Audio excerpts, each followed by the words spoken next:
Alhamdulillah, asyhadu an la ilaha illallah wa asyhadu anna Muhammadar Rasulullah. Amma ba'du.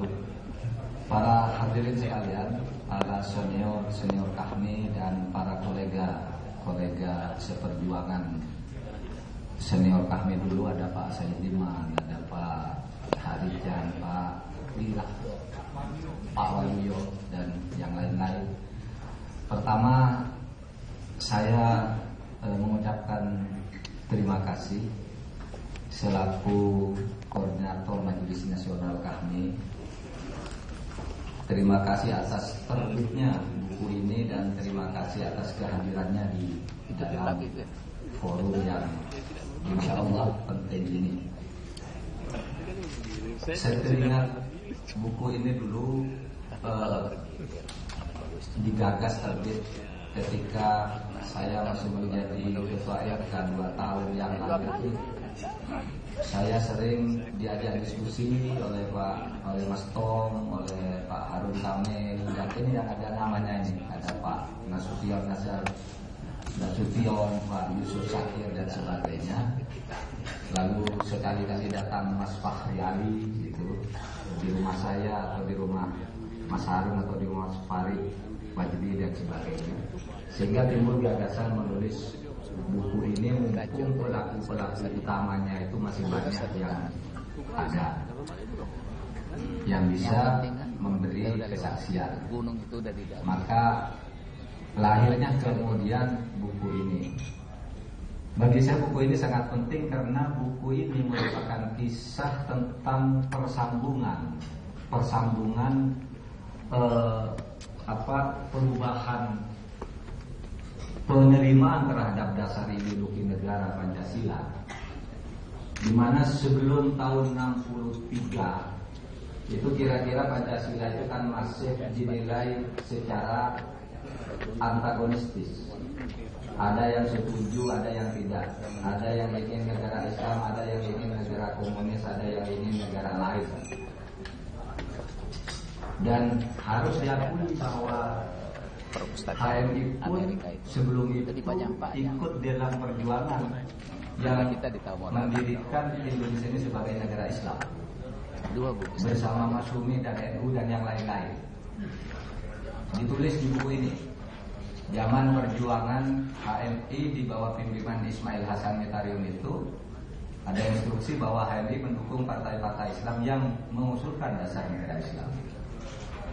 Tetapi di dalam buku ini juga disebutkan bahwa HMI pada saat itu kemudian memperjuangkan Pancasila dan Undang-Undang Dasar 45, seperti di dalam buku ini ditulis juga secara eksplisit. Mas Tom mengatakan kita harus laksanakan Pancasila dan UUD 45 secara murni dan konsekuen.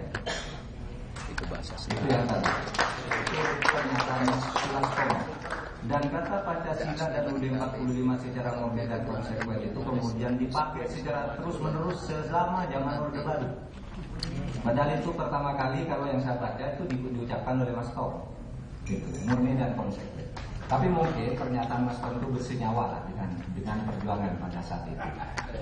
Tetapi begini, sambungan berikutnya sesudah itu, maka penerimaan atas Pancasila itu menjadi semakin lebih kuat, sehingga persenyawaan gagasan yang tadinya Islam dan negara itu sesuatu yang mungkin dipertentangkan dan perebutkan, tetapi sesudah tahun 65 lalu muncul ideolog-ideolog dan konseptor dari HMI seperti Nurholis Majid dan sebagainya yang turut melempakan jalan yang pada akhirnya menguatkan Pancasila sampai keadaannya seperti yang sekarang ini sebagai dasar ideologi negara yang diterima secara bersama-sama.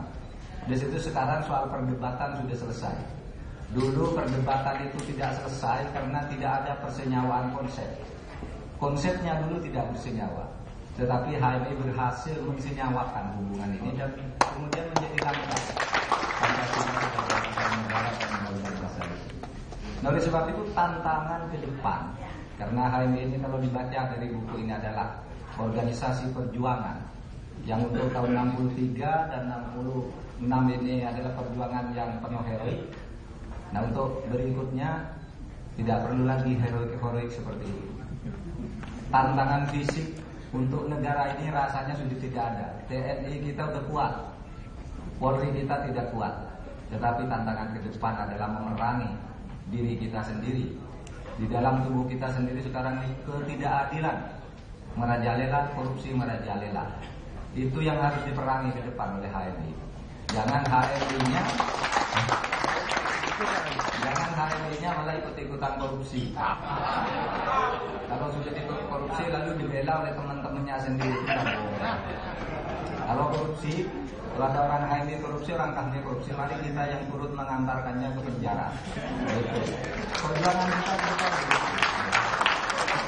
jadi sebenarnya perjuangan kita masih panjang. Cuma sekarang harus ubah strategi karena tantangannya sudah berubah. Tidak lagi sekarang soal ideologi sudah selesai. Ada tantangan-tantangan tapi kecil lah. Urusan gerakan-gerakan kelompok ekstrem kanan itu sudah urusannya tentara sudah bisa mengatasi itu, polisi bisa mengatasi yang kecil-kecil itu. Yang besar masif seperti dulu sudah tidak ada lagi, sudah selesai. Sekian, terima kasih kepada para pembicara yang bersedia hadir dan berbagi pengalaman pada saat ini, dan terima kasih kepada 6 orang penggagas, Mas Sulas Komo, 7 orang penggagas, Pak Mari Muhammad yang juga dulu sering ke rumah saya, hari ini tidak kelihatan, Pak Yusuf Sakir, Pak Sularso, Pak Nazaruddin Nasution, dan Pak Harun Kamil, dan Mas Fahri Ali serta Mas Alvan Alfian. Mas Alvan coba sini dulu Mas, tadi Anda berdiri di situ banyak yang nggak lihat. Sini. Nah ini yang namanya Pak Alvan Alfian, anak muda yang produktif menulis, sehingga tulisannya juga sudah banyak di berbagai harian dan buku-bukunya juga sudah banyak di toko. Silakan. Terima kasih. Assalamualaikum warahmatullahi wabarakatuh.